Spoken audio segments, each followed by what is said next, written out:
Now listen. We introduce two parameters called theta and omega. This will be theta, this will be L, this will be R. Theta is equal to L by R. This is called sector formula. Theta will be called angular displacement. Angular displacement. This is the value of theta, and you always, if nothing is told, you'll always measure theta in anti-clockwise direction. Anti-clockwise direction. Right. If I tell you a vector R makes an angle of theta degrees with the x-axis, you will never ask me above or below. If vector R makes an angle of theta degrees with positive x-axis, that means from positive x-axis you will rotate in anti-clockwise direction only, unless and until told to you that it will be in clockwise direction. Right?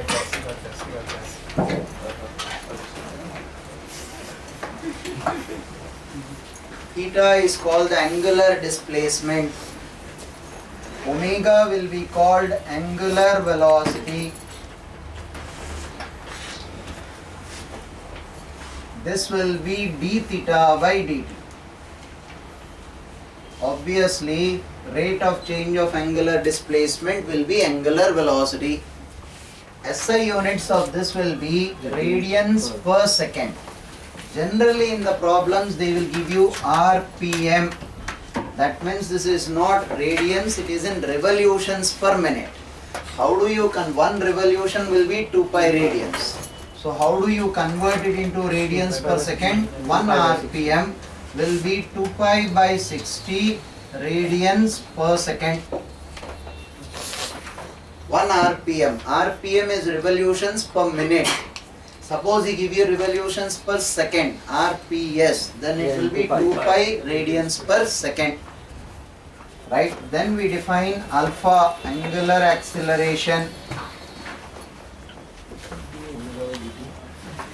Angular acceleration में alpha is d omega by dt, radians per second square, or d2 theta by dt square. Both of them will be equally right. Once again, clockwise, anti-clockwise. If you take anti-clockwise positive, which is a general notation by Halliday-Resnick, then clockwise will be negative. Right? Anti-clockwise is generally taken as a reference line. Nothing wrong in it if I take clockwise positive. It's like telling you every body projected in the upward direction, I will take all parameters in the upward direction as positive. Right? I can as well take that as negative. I am multiplying whole of the equation with the negative sign. These formulae hold good with the standard symbols. Omega naught plus alpha t. Omega square is omega naught square plus 2 alpha theta. Theta is omega naught t plus half alpha t square. You know the meaning of this. They are the replica of the formula V equal to U plus AT, V square is equal to U square plus 2AS, S is equal to UT plus half AT square.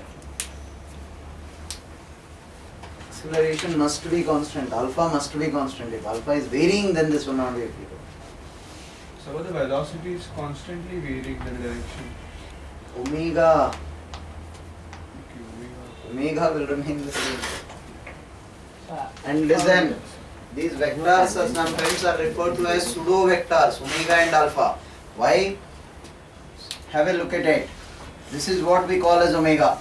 If the body is rotating in anti-clockwise direction, official direction of omega is perpendicularly outwards. If the body is rotating in clockwise direction, official direction of omega is perpendicularly inwards. Hence they are called as pseudo vectors. Angular momentum, angular velocity, angular acceleration. Why? Effect will be in the plane of the board. Direction will be shown either outwards or inwards. Official direction of anti-clockwise omega or alpha is perpendicularly out of the board. Have a look at my fingers. If this is going in anti-clockwise, thumb will be the official direction of the torque. So, if I am telling you omega is an anti-clockwise, for our understanding I will show you omega this way. but the official direction of omega will be perpendicularly out of the board. Clockwise, official direction will be perpendicularly into the board. Alpha is constant in this particular case. Alpha is constant. V equal to U plus AT you will use only if A is constant. Right? Now listen to the dynamics carefully. First of all, I'll derive it. Then I will tell you the interpretation of this. Suppose a particle is going about in a circular track. This is the position vector R. This is theta. Right? How do I write? Two things. I'll call this ZR. I'll call this Z theta. ET. What is ER? ER is the unit vector along the radial direction. What is ET? Unit vector along tangential direction. Unit vector should always have a cap. Yeah. So, how do I represent ER first of all? ER. Magnitude of ER is 1.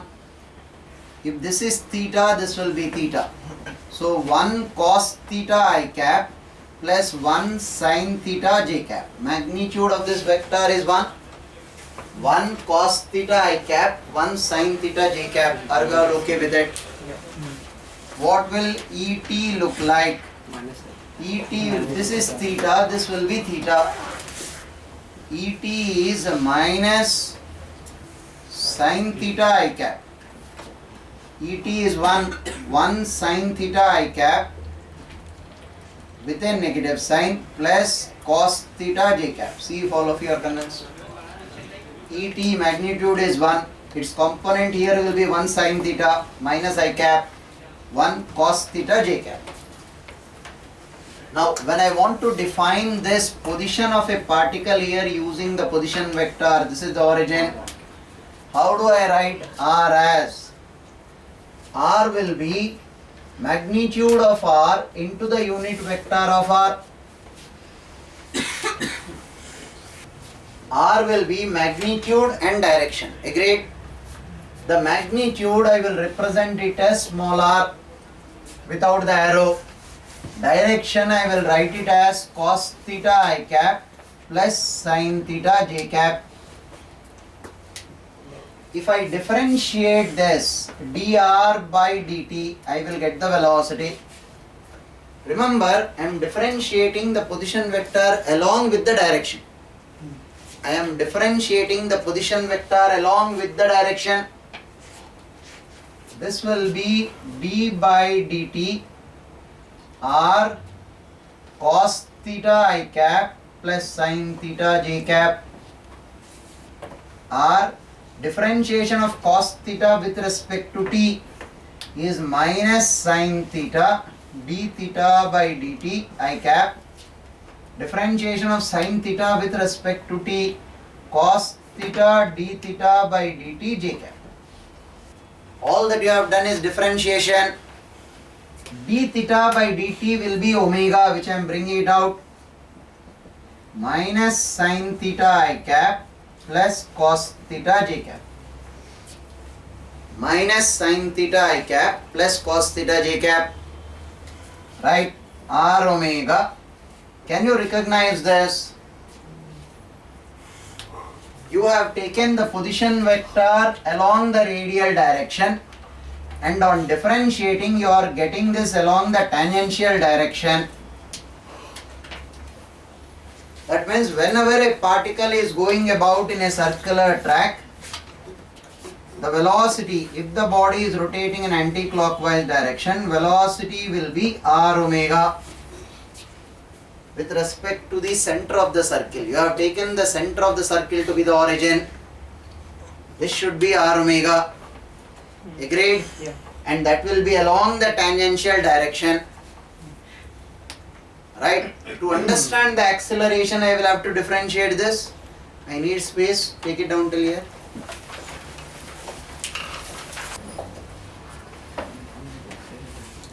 So now when I want the acceleration that will be dV by dt with the direction.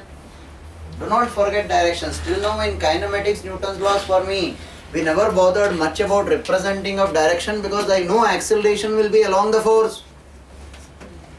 Right? Here it will not be, necessarily need not be. There will be two directions for it. D by dt of what is velocity? R omega into minus sin theta I cap plus cos theta j cap. This is my velocity. Direction, magnitude. Magnitude is R omega, this is direction. I'll have to differentiate both. Now see, R is a constant, but omega is a variable. U into V differentiation. I keep omega as it is and I'll differentiate this. Differentiation of minus sin theta is minus cos theta into d theta by dt I cap. I am differentiating with respect to time. So differentiation of sin theta will be cos theta into d theta by dt. I kept the negative sign as it is. Minus differentiation of cos theta will be minus sin theta into d theta by dt j cap. Is everybody okay with the differentiation? Yes, sir. Plus of. Now R as it is, I'll keep this as it is and put this as d omega by dt. This as it is means minus sin theta I cap plus cos theta j cap.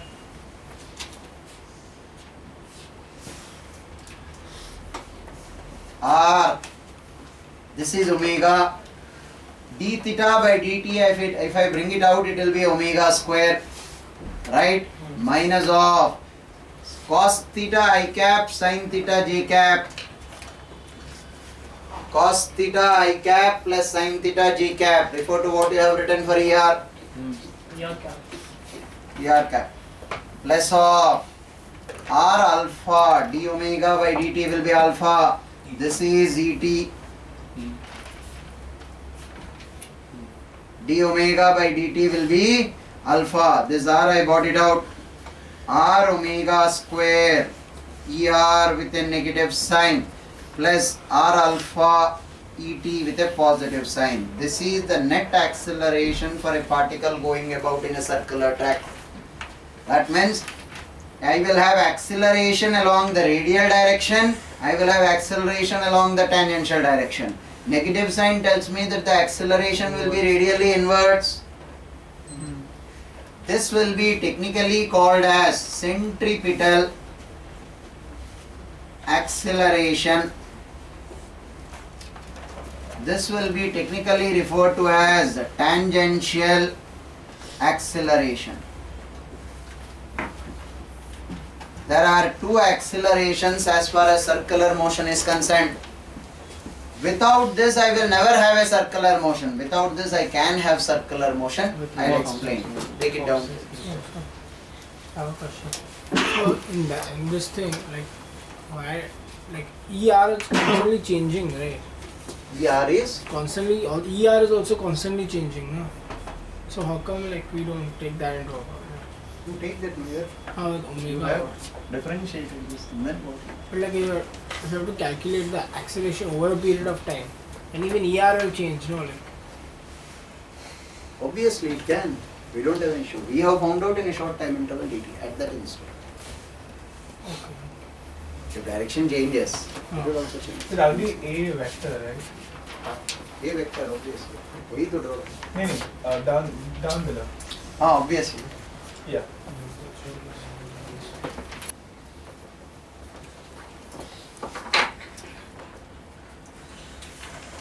If a particle is going about in a circular track this way, because of the negative sign there will be centripetal acceleration this way and this will be tangential acceleration. This will be theta.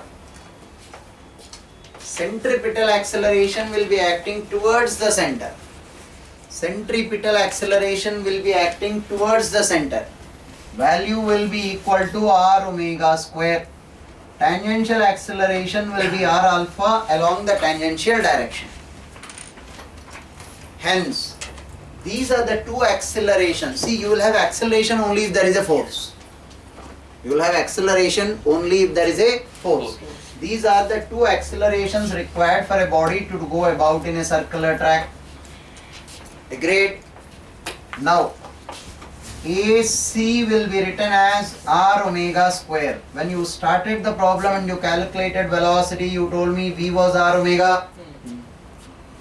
Now, R omega will be V square by R square, and hence V square by R. A more popularly used expression is V square by R when compared to R omega square. Please do remember both. Tangential acceleration will be R alpha. Alpha is d omega by dt. Write a few times, we will take R inside the bracket. R is the radius, it will remain constant. If I take R inside the bracket, d by dt of R omega. R omega is the magnitude of velocity. R omega is the magnitude of velocity. I can write it as dv by dt, tangential acceleration. Remember, I am not putting an arrow on the top of velocity because I have taken R omega. I didn't take R omega et. If I take R omega et, then above velocity I will have to put a direction. This is not the vector, right? But I know that at will be along the tangential direction. Why? Because I am calling this to be at into the direction. Direction is tangential direction. I just took R inside the bracket because R was a constant. R omega will be the speed of the particle at that particular instant. Clear with this? Suppose you speak about uniform circular motion. Suppose you speak, can I rub the left part of it?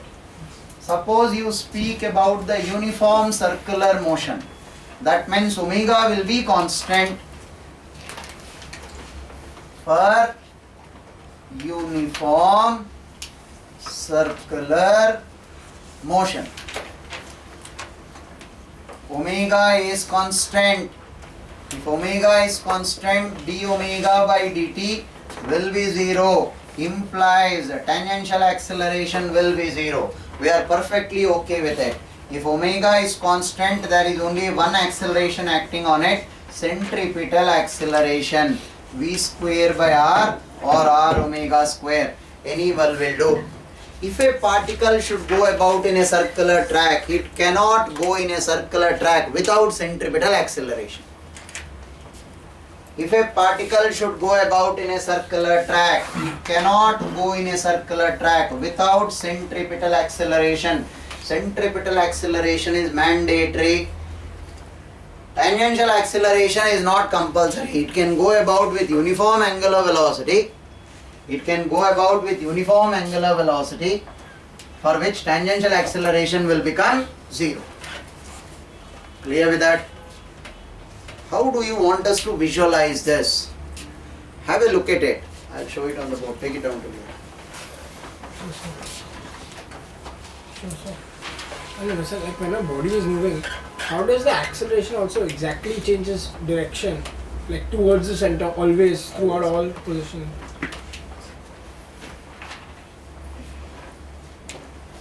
When the force applied is perpendicular to the velocity and the velocity. So how is the Force applied is perpendicular. Always perpendicular to velocity. Yes. I know that. So you are answering his question. Yeah. One time the condition. I'll answer. That was the question. Why? That was my Always question. current swing it around. Excuse me, sir. Yeah. Yeah, sir अगर tangential acceleration 0 है तो वो collapse नहीं होगा sir?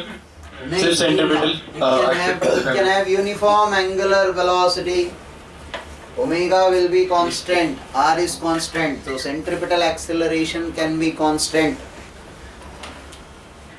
Sir acceleration होगा पर sir वो खींचेगा नहीं उसको अंदर? No, it will not. Earth is going around the sun. Yes sir. So circular motion, this will never be zero, no? Centripetal acceleration exists होगा तभी circular motion होगा. If circular motion should exist, centripetal acceleration is mandated. so it's always exactly equal to r omega. So if omega is changing, then Tangential acceleration does exist. Omega will change only if there is tangential acceleration. but then if But then even centripetal acceleration will keep changing, no? So, Centripetal acceleration will be changing its direction always towards the center of the no, so not direction. Even the magnitude will change, no, if there's tangential acceleration. Because naturally omega changes. So also the V square bar, the V is changing when there is tangential. Where the particle according to Newton's first law is going with uniform motion. Every body continues in a state of rest or in a uniform state of motion unless and until compelled by an external force. Right? Now if this is traveling this way, how do you make it take a turn? Only if there is a force inwards at this particular point. Say the particle is going this way. At one instant, all of a sudden this particle will exert a force on this particle. Call it using a string, call it using force of gravity, right? At that instant when this particle's force is inwards, this will take a turn this way. Yeah. Suppose if the particle came till here and the force of attraction between these two say vanished, then the particle will go tangential. Right? So now next, say this force continued, then it will go in a circular track.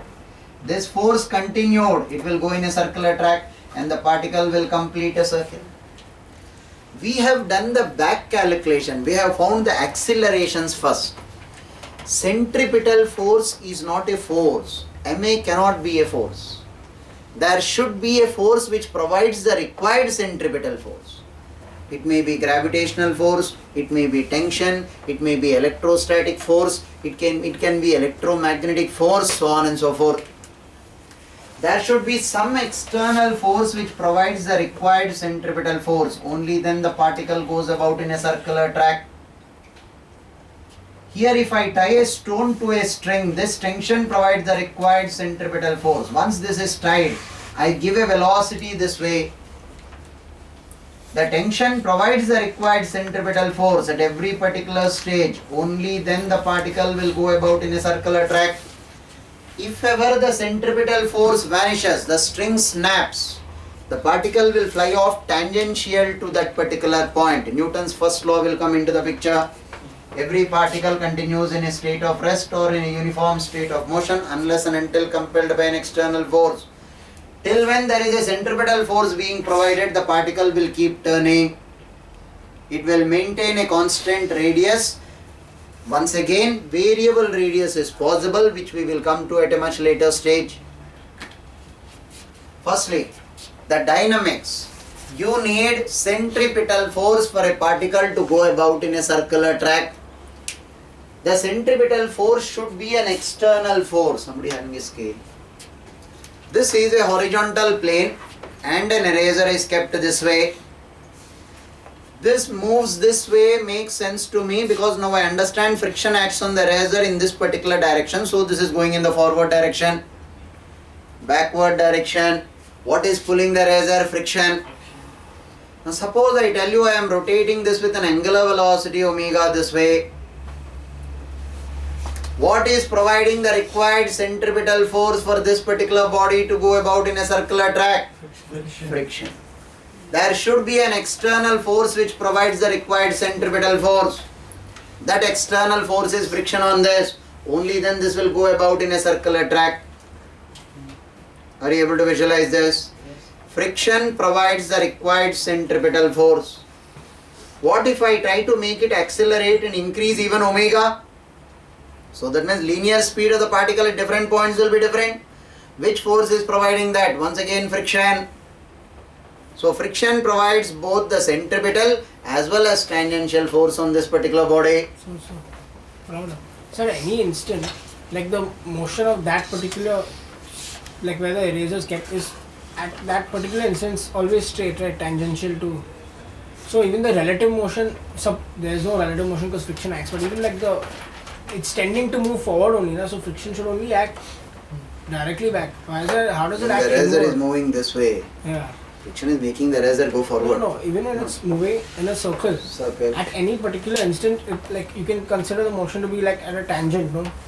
Consider the motion to be tangential. Yes. Yeah, so at that particular instant, the relative motion The friction should be along the. should be along that. How does it react inward? How does it act inward? Yes, At sir. any particular instant, that's why. So it should be acting like along the tangent only. Yeah, Why along is the it acting tangent, because the radially relative inward? motion will be like Along the tangent. Yeah. It should act tangential. It Yeah. does act if omega is increasing. See, No, if you listen, if this is going with constant omega, The friction acts friction acts only inwards. but like why does it The act friction is changing its inward? direction, right? I know. Listen, listen. Understand So, why. but velocity. What happens? Scale is moving this way. The relative velocity between the two will start if friction doesn't provide the required centripetal force. Then it will fly tangential. So, but the body tends to move forward, therefore the friction applies So you said in the direction right. opposite to the motion, no? Right. The moment it tends to move forwards, at that instant, tangential acceleration is provided by friction. Give me the direction scale. At that instant, you have tangential acceleration also. It's like this. This is moving this way.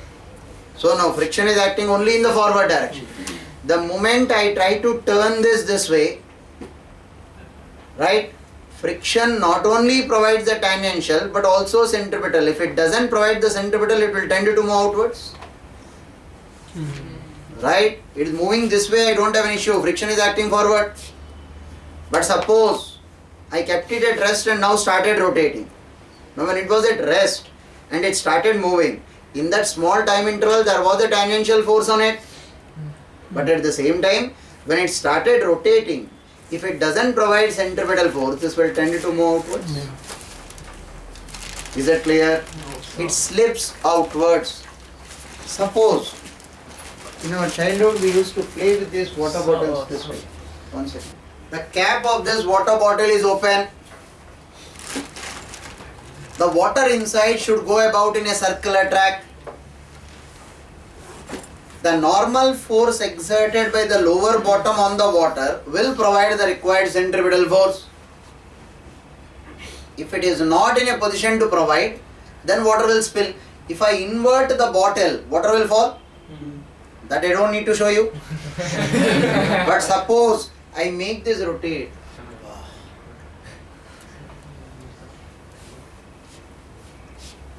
Water doesn't spill out. Water is at the same level. Why doesn't water fall off this? The normal force provides the required centripetal force. Try the vice versa. Pin a small hole. When you pin a small hole and you rotate, water will spill out all throughout the room along that circular path, because The normal. you will see the tendency of the water to fly outwards. That's what I explained with the eraser and the scale. When the scale is rotating, this particular body will have a tendency to go outwards. Friction provides the required centripetal force. Here, the water will have a tendency to fly outwards.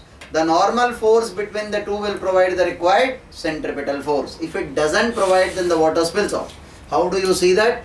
Pin a hole here and you will see the water only along that hole spilling outwards. The other part of the water will be maintaining the circular path. So when you say go outwards, so you mean fly outwards radially, right? Radially. As in.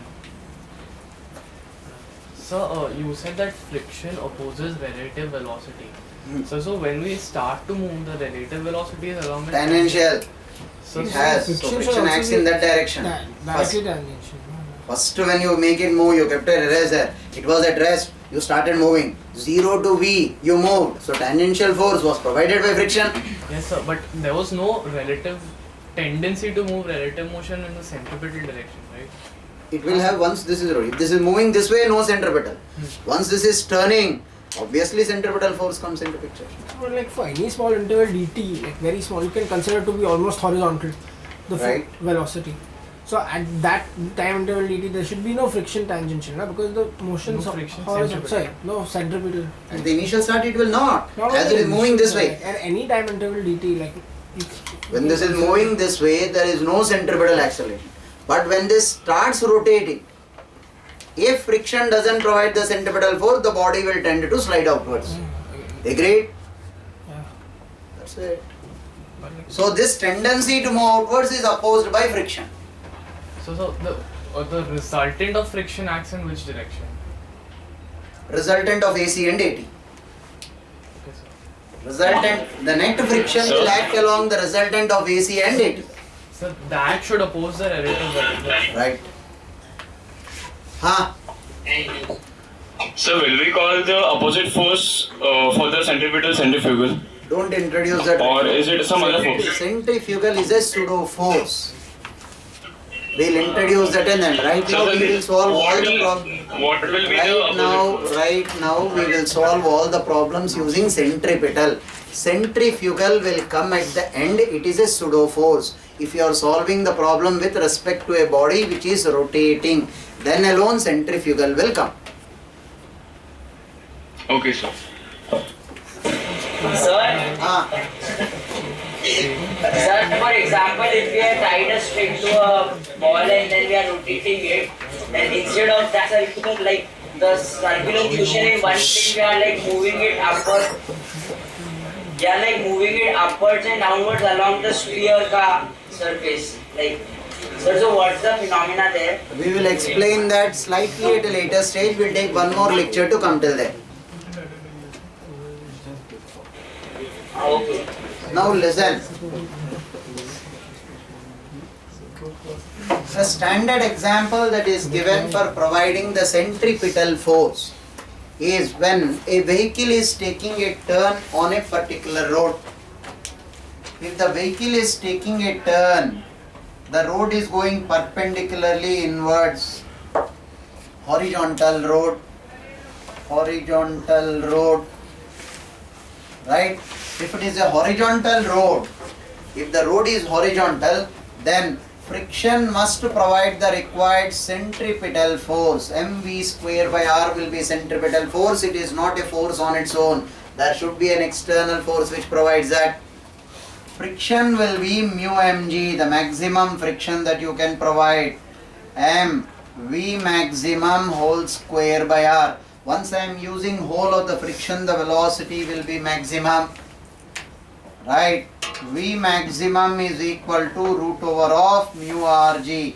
This is the maximum speed with which a vehicle can take a turn if it has got a coefficient of friction mu. This is the maximum speed with which it can take a turn on a horizontal road.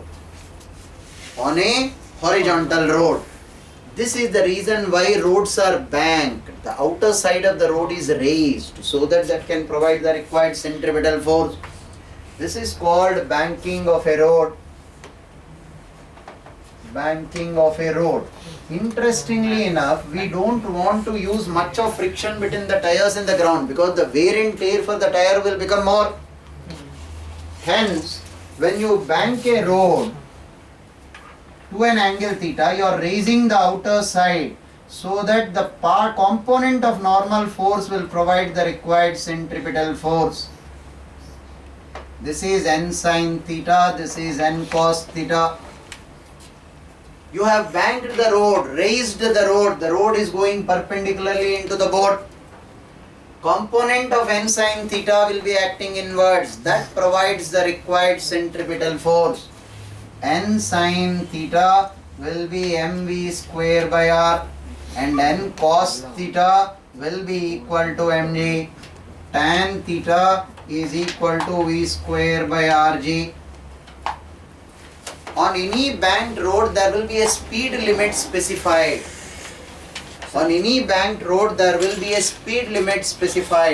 There won't be friction acting here. Exactly. Pardon? So we ignore friction. He hasn't given any mu over here. Relax. On any road there will be speed limit specified. If I travel with that speed, that means I can take a turn without any wear and tear on my tires. If I travel with that speed, I will be using no friction at all. If I travel with that speed, the wear and tear of the tires will be minimal. What provides the required centripetal force? The normal force provides the required centripetal force. Suppose I want to increase my speed beyond this, even then you will be able to take a turn, but the conditions apply. Along with normal force, you will use a component of friction. On the banked road, if you travel with the speed specified there, then you will not use any friction to take a turn. Right?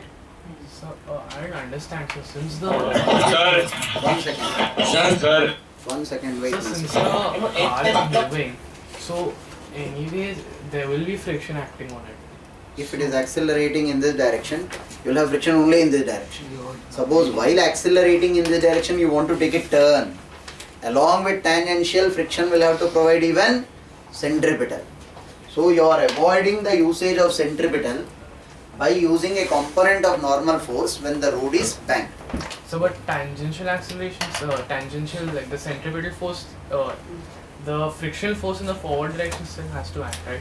That depends on how you are accelerating your vehicle or how you are decelerating. That will obviously act. So for this reason only, like in Formula 1 and all the code. Yeah, exactly. For this reason. I'll explain. Take it down, So, Delhi. and also, sir, we will always use sir Nasik, speak. Sir जब हम turn लेंगे ऐसे road पे तो sir there might भी मतलब कभी कभी स्लिप हो जाती है गाड़ी तो सर उधर तो फ्रिक्शन तो एक्ट करेगा ना मतलब if we I'll explain. Allah, Take it down. if Take it we- down. Take it down. I'll explain that. So, since we're moving, we'll always be using mu mg, right? If I am walking with uniform velocity, I am using mu mg, but net friction on me is 0. So, this mu mg means is basically all the acceleration has become centripetal. You have used the maximum friction to provide the required centripetal force. So that's why we take V max, assuming that V is constant at that. I cannot increase beyond that. If I increase beyond that, I don't have friction to provide the tangential acceleration. You skate down.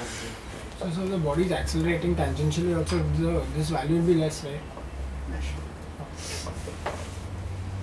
So, what if we increase the velocity beyond the friction? Sir, You'll start skidding. Huh? sir, can you explain it once again? Sure, sure. Take it down, I'll explain.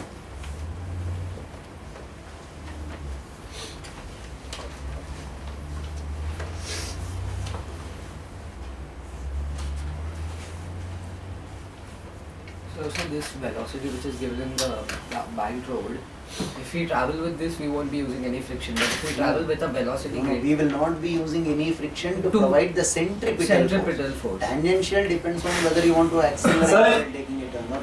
Tangential. Yeah. Sir, why do you take n sin theta as a centripetal force? It should be along the incline, no sir? N sin theta. N sin theta. Give me a book. No sir, I am asking the centripetal force should be along the incline. Listen. This is the road. The vehicle is taking a turn. All of you please visualize this. All of you stop writing, listen to me. I'll give you time to write. See, the vehicle is taking a turn this way. So radius is somewhere here. This is the center. Now when I raise this, instead of friction, I am telling you the component of normal force will provide the centripetal force. This is the road now. Right? I have raised this. So from here towards the center, this will be the radius.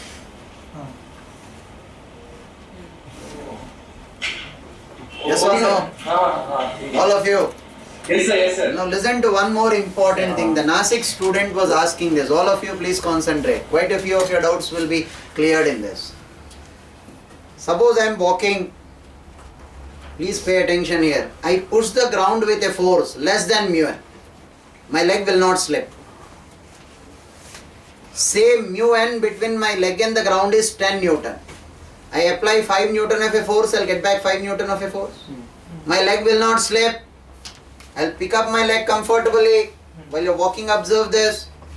The leg will not slip till when I apply a force lesser than mu n. The moment I apply a force greater than mu n, my leg will slip. Yes or no? The moment I apply a force greater than mu n, my leg will slip. So I am slipping. The leg moves on the ground. The leg slides on the ground. Agreed? I cannot use a force more than mu n. I will be in trouble. I will be slipping. Same happens here. If I use a force more than mu n, which I am not able to provide, I increase my speed beyond mu n. I will be skidding outside just as my leg is slipping. So the car will go tangentially. Depending on the velocity also in the forward direction. It will tend to slip outwards. Now, have a look at this. If you people observe carefully, a 500cc motorcycle race. This is the road.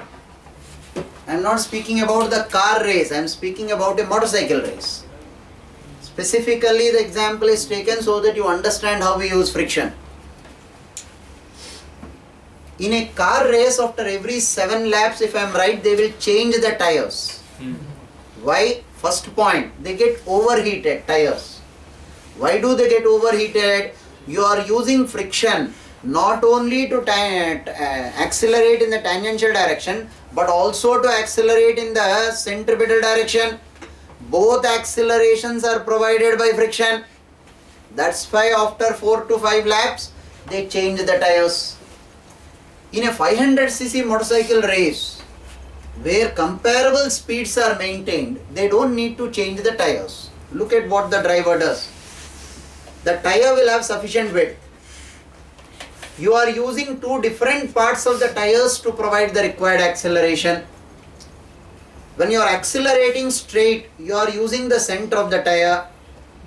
When you want centripetal acceleration, you bend it inwards to such an extent that your knees are touching the ground. They wear highly compressed synthetic kneecaps, that even if by chance the knee graces through the surface of the road, they are not hurt. Why do they do it? That round spherical, somebody having something circular?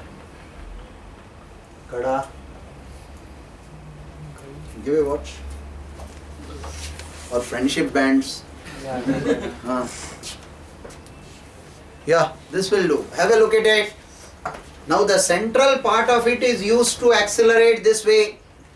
The edge is used to push the ground in this direction. It's like I want to accelerate in this direction. I will push the ground in the backward direction and I'll accelerate this way. So now generally what we do on a two-wheeler is, Thane, relax. Listen to me.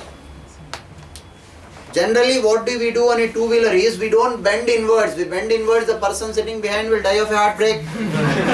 Right? We turn the front wheel so that the friction will turn this way, so that it will have a horizontal component which provides the required centripetal force.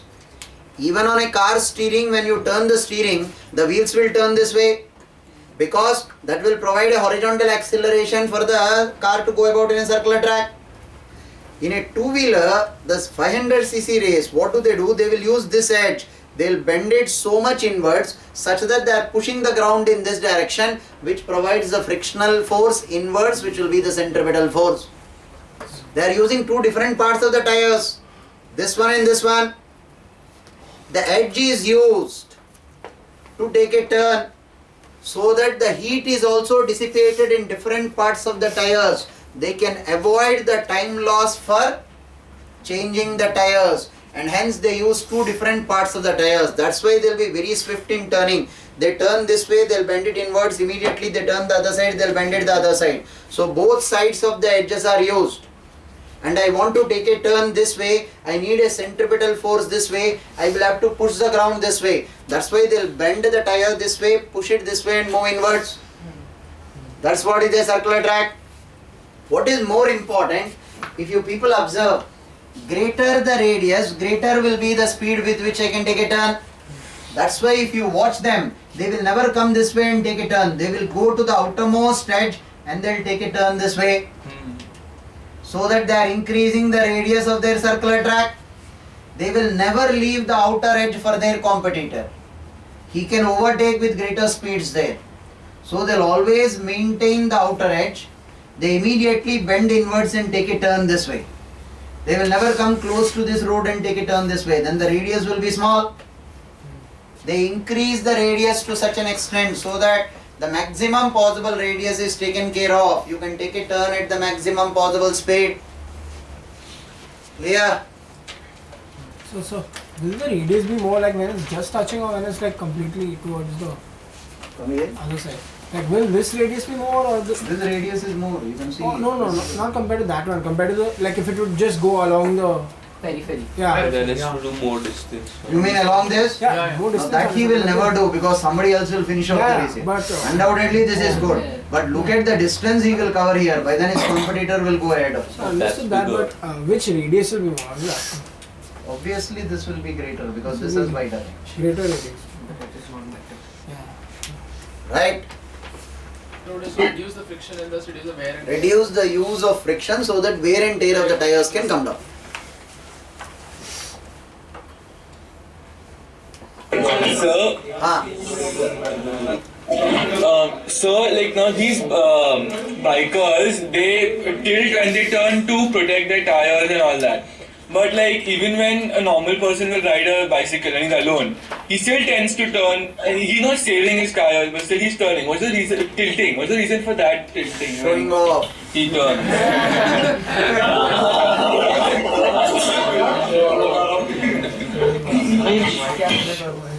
Okay, sir. Sir? So the ranking of routes, if someone wants more velocity or more speed, so should theta be increased? अरे road का theta कैसा change करोगे यार आप भी? तो road एक बार construction हो गया तो theta cannot be increased beyond a limit, right? Sir लेकिन अगर रोड अगर बहुत ज्यादा इंक्लाइन पे रहा तो फिर ज्यादा वेलोसिटी मिल सकती है। डाउनवर्ड्स हो जाएगा ना यार, ज्यादा थीटा लोगे तो फिर skidding downwards will come into picture. A vehicle cannot be stopped there. Suppose on the banked road you stop a vehicle, it should not skid downwards, right? Okay, sir. So even that will be taken into consideration. Yes, sir. Now, Sir, how does the radius of the wheel affect this? I will deal with that in detail, in fact, but then there I will have to deal with the toppling of the vehicle. After introducing torque, I will deal with that. Right? Right now you are considering only point objects, so radius of the wheels don't affect your problem. Right now, after rotational dynamics, they will affect because you will take the toppling of the vehicle also into consideration. In fact, the answer is very strange. When you see that, you will be amused. But till then, consider only point objects. Say, now that you asked that question. Excuse me, sir. Sir, can you explain the drifting of cars? You are coming to that here. Relax. I see vehicles are exciting you. Listen. Now that student from Akola asked, one of the reasoning question asked by HCV is, there is a vehicle traveling with a speed of u. All of a sudden it spots a blockade at a distance of d. They asked you, what is suggested? You apply brakes and bring your vehicle to rest, or you take a turn. When we are studying so much, how can somebody take this? Listen, if you want to take a turn, the turn should be in such a way such that this should be the radius. If I turn in such a way such that radius is greater than d, I will collide with the wall. Purpose will not be served. So your friction between the tires, this will be mu mg, should provide the required centripetal force for me to take a turn such that r should be at least d. R should not be greater than d. Then mu g will be equal to v square by d. Mu g should provide the required centripetal acceleration, right? The force will be this, mv square by d. The frictional force will be mv square by d. I don't even need to simplify this. I can use this logic as it is. Suppose I want to bring the vehicle to rest so that it doesn't collide with it. Suppose if we want to bring the vehicle to rest, friction into displacement will be the work done. That should be equal to the change in kinetic energy. Friction into displacement will be the work done, which will be equal to change in kinetic energy. Now you get F is equal to mv square by 2d to bring vehicle to rest. This is the force I should apply. To take a turn, this is the force I should apply. What would you suggest that I do? Bring the vehicle to rest, because you are using only half the value. Right? Now these have subtle points. The logic is incomplete because you have taken point objects.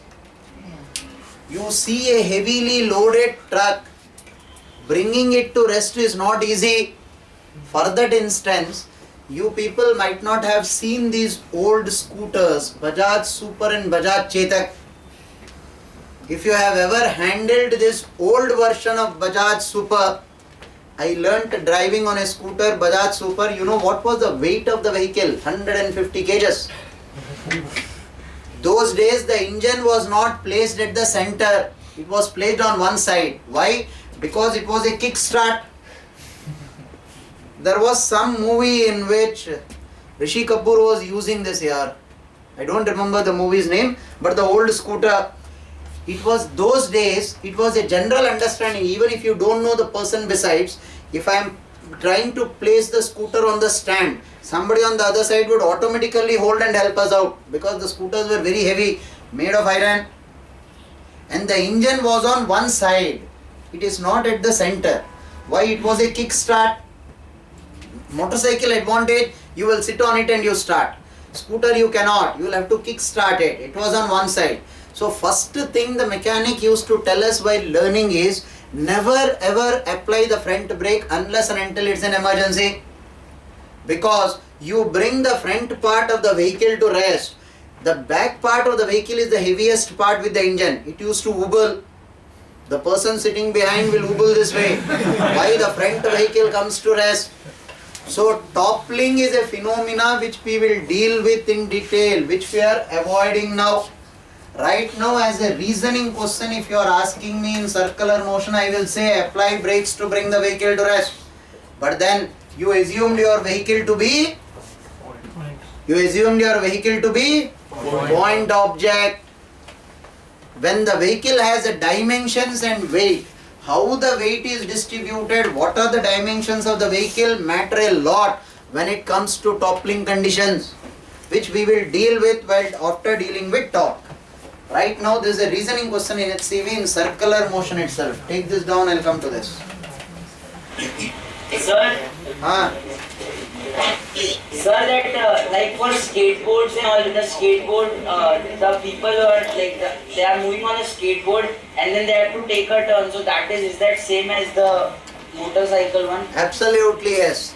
Skateboard may they will use the friction on the two wheels. Skateboard that are there are four-wheel skateboard and sometimes two-wheel skateboard. Four-wheel skateboard, they will slightly bend this side so that provides the required centripetal force. Two-wheel skateboard is like a motorcycle where they bend inwards to provide the required centripetal force. Any particle to go about in a circular track must have some external force providing the required centripetal force. An aeroplane is flying in the air this way. There is air pressure in the upward direction balancing the weight. Suppose if the aeroplane want to take a turn, they will bend the vehicle this way, so that now the air pressure's normal force will have an horizontal component which provides the required centripetal force. The aeroplane, when it is flying, or a bird, it will bend inwards this way, so that now the normal force will have a horizontal component which provides the required centripetal force. Sir, Yeah. Nasik, speak. sir, your R can also be less than D, no? Then you are using more than required. I am using the limiting value. Which among the two when you are comparing the situation that it just came to rest in this case, or it just scrapes through. R can be less than D, but then you are using more friction for that. So in this case we are using limiting value of friction. So in this case R cannot be less than D. You didn't understand the question here. We asked you which among the two is better. So I am not comparing friction with lesser friction. I am taking the maximum friction and I am telling you to come to rest I have to use this amount of friction. To take a turn I will have to use this amount of friction. Which is lesser? You understood the question? Maximum limiting friction से कुछ लेना देना है ही नहीं. This is the friction I use to stop the vehicle. This is the friction I use to take a turn.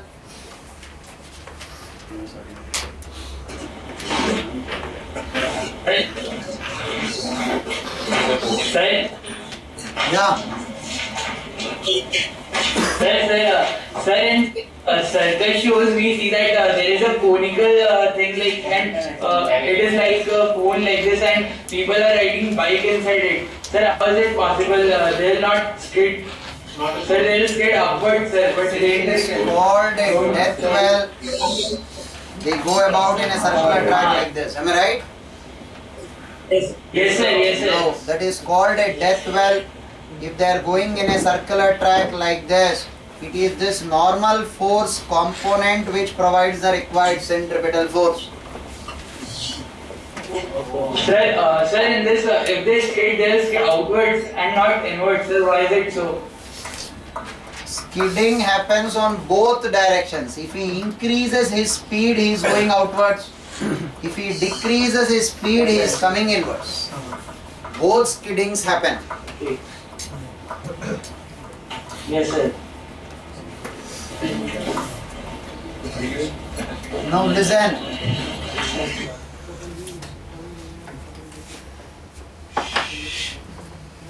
Have a look at this. Now minimum and maximum speed on a banked road. You calculated the speed with which I should take a turn. This is n cos theta, this is mg. If I don't want to use friction, n sin theta alone should provide the centripetal force. Suppose I increase my speed, I want to go with greater speed. Friction acting in this direction should come to my rescue. N sin theta plus f cos theta. You know this is theta, so this will be theta. N sin theta and f cos theta both together should provide the required centripetal force for maximum speed. It will be n sin theta plus f cos theta will provide the centripetal force. This will be maximum if f is mu n. If I am using whole of the friction, right, this will be the maximum speed. N sin theta component provides the centripetal force. Along with it, friction will come to my rescue so that both provide the required centripetal force. The other component will be vertically, it should not skid. N cos theta will be equal to mg plus f sin theta. Second equation, first equation, I have taken f is mu n here, so I take mu n here. That will give me V maximum. What if you ask me for V minimum? Now this is n, this is theta, this is n sin theta, this is n cos theta, and this will be mg. If I keep my vehicle at rest on this inclined plane going perpendicularly into the board, the vehicle will have a tendency to skid downwards. Friction will be acting upwards. So as I am decreasing my speed, vehicle will have a tendency to come inwards. Down the incline, friction is outwards. This is theta, so this will be theta, this will be theta. So this is f cos theta. The minimum speed with which I can take a turn for minimum speed, you will write n sin theta minus f cos theta is mv square by r. V will be minimum, right? Provided F is mu n. Vertical direction n cos theta plus f sin theta plus f sin theta will be equal to mg. N cos theta plus f sin theta is equal to mg. F will be equal to mu n. Is the logic clear? That means there is a range of a speed on a banked road that I can travel with. The maximum speed with which I can travel with is when n sin theta and the component of friction both provide the required centripetal force. Minimum speed is when n sin theta minus the component of the maximum friction provides the required centripetal force. Is that clear? Quick. So in this case, what is R? Like, what is R? This is the road. I am taking a turn this way. R is the radius somewhere here. This is the center. When I reach the road from here till here. Is everybody able to see what the radius is? This is the road. A vehicle is taking a turn this way. Radius will be, center will be somewhere here. Need not be on the road. When I raise it from the vehicle till the center, that will be the radius. Fine. So if the bank road is friction, then can we still take a turn, sir? Yes, n sin theta provides the required centripetal force. But so then we So can what the one block value, follow? right? So if the car If the falls vehicle down, is at rest, it will start skidding down. and If it is moving with a velocity v, where n sin theta provides the required centripetal force, comfortably it will complete the turn. So in that what is case, balancing mg sin theta, sir? What Along the plane. N cos theta is balancing mg. Okay, sir. so then we won't get a range of values. We get only one value. Naturally, if the road is smooth, then there is no question of v maximum and v minimum. There is only one velocity. N sin theta provides the required centripetal force.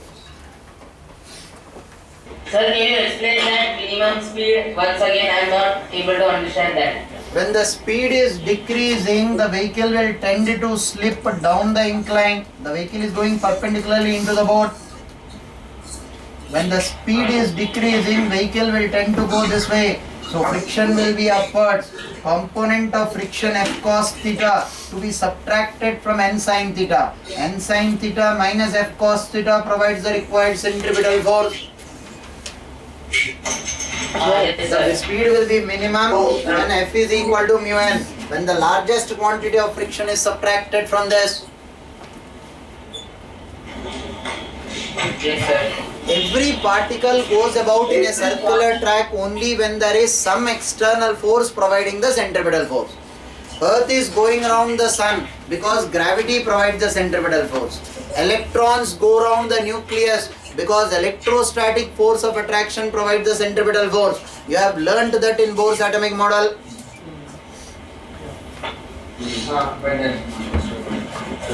Sir, so in the first case, means in the case of maximum speed, the object has a tendency to skid upwards, no? Maximum speed. Yeah, obviously, that's why friction is downwards. Yes, sir. Yes, sir.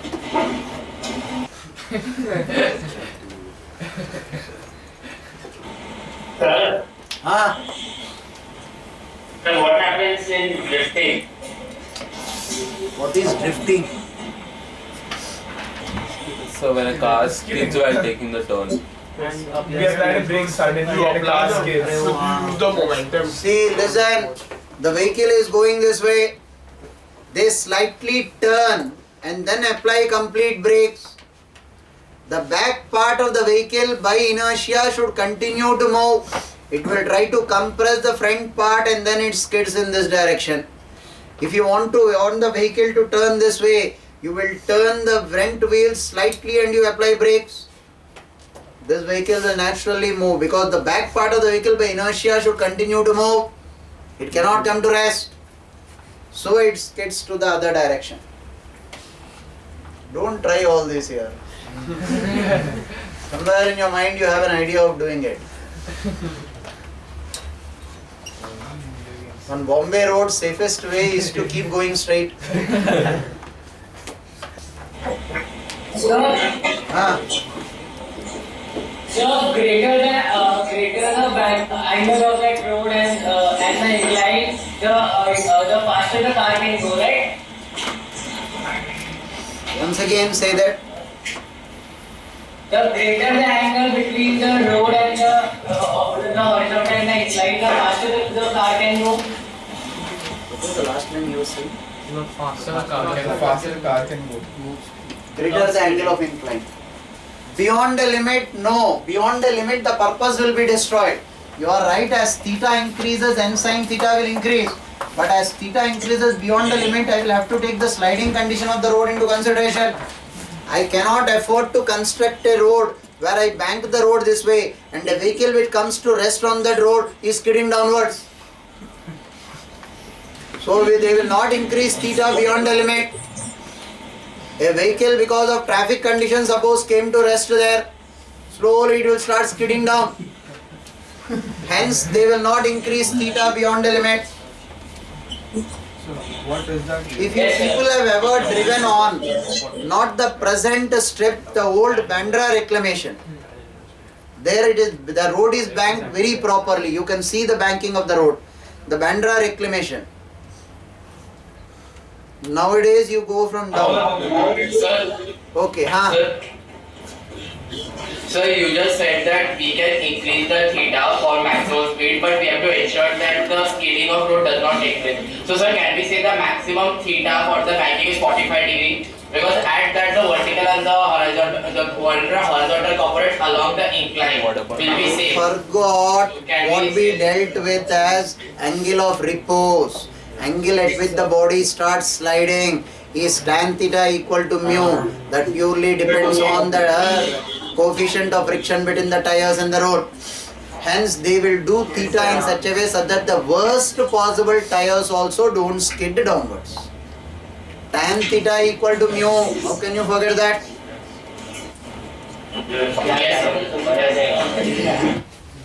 I am not yet done even with this subtopic. NERUL में किसी ने camera turn कर दिया यार. I am not yet done with this subtopic. I will complete this in the next subtopic in the next class. Listen, when is your major test? Now the lecture before the major test will be exclusively doubts. So whatever are the leftover doubts, small part, I will deal with it in the last lecture before the major test. Is that clear?